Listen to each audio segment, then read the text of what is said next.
I'm Manoj Dharwadkar from Dow. My current role is Senior IT/OT Architecture Manager. Recently, I changed my role. It was in the equipment digital thread, responsible for digital workflow. Now, I'm in the Operations IT/OT Tech Center, and my role is to define strategy for data and workflow integration.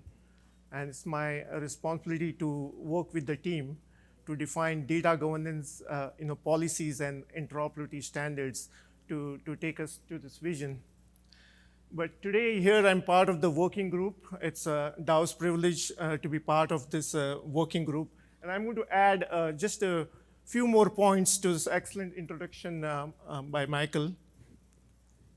So what we've been talking about digital twin, and there were good definitions provided, but what I'm going to get into is, digital twin is a replica of the actual physical object. But what is even more important is the digital thread that kind of connects the data flows between these different various silos that holds information about the asset. And that is what we want a good way to look at that, to be able to collectively get information of the asset by connecting the silos. And why is that important? Because majority of the time, the engineers spend is trying to figure out whether the data is correct, whether you can rely on that. But they should be actually focusing on making decisions based on understanding that the data is taken care of. This is the most accurate and correct data, and because that decision is going to kind of affect the outcome, and the more time they spend on that, the better off will be. So data is a key pillar for Dow's ambition of going digital, and we are on that journey. But what we need is to make this affordable, bring the cost down, and do it in a collaborative way, because not a single company cannot solve all the problems. So why is data the key?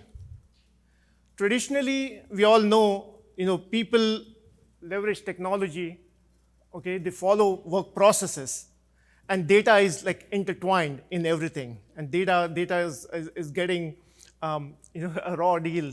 It gets moved from functions to functions, and is not able to be relied upon independently. So now is the time where data is a business asset, right? Like if you look at the health industry, your data is even more important than your actual health at some point before, so that you can get good treatment. And there will be time when data in our industry also becomes as important as the actual asset.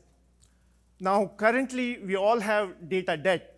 We are not able to fully rely on that. The data quality is going down. So what this will help is to improve the overall quality of the data. And that is the reason we need to focus on that. So how do we do that? The idea is you first simplify, because Michael showed, if you look at in all the companies, the data flows, it's all over the place. We need to simplify and look at what are the key silos, what is the information flow between them, and then standardize. Okay, only then, once you standardize the key silos, then you can automate. So I'm going to quickly show the three pillars, the three big pillars of the sustainable digital thread. One of the most important one is the common conceptual data model. What is the data model that stitches the whole asset lifecycle data? We need to make sure we maintain that, because that is the blueprint of the whole asset, right, and the life cycle. And maintaining that,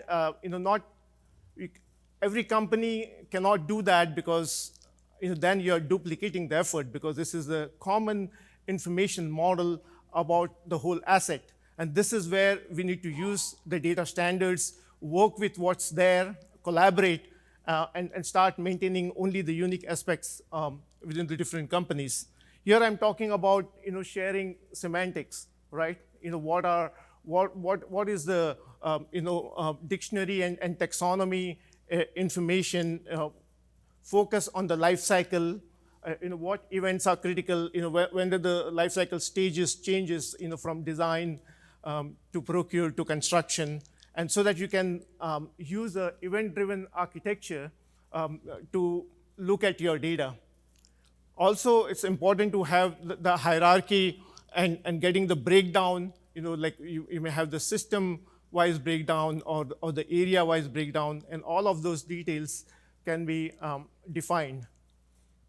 The second big pillar is the asset register, something that will allow you, to federate across the different sources, silos that you have.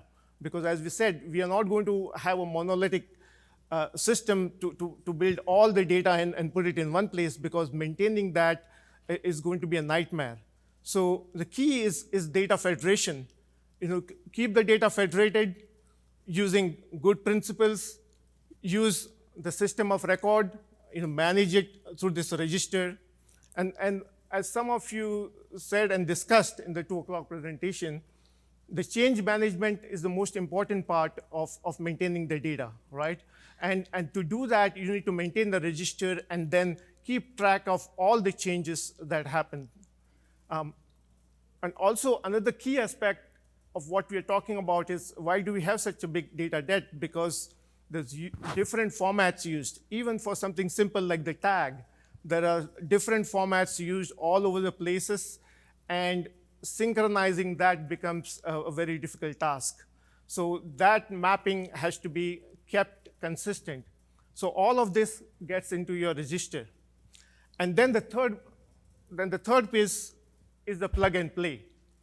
This is where you use the technology to use the service-based approach to have plug and play using the definitions, using the data model and the asset register. You focus, as Michael said, focus on the data and not individual software's API. Just use the standard API to plug and play between different sources, and use your query response or publish subscribe method, and maintain a service registry. So these are some of the aspects that are there. There are standards there. We need to work together, collaborate, and start resolving the gaps.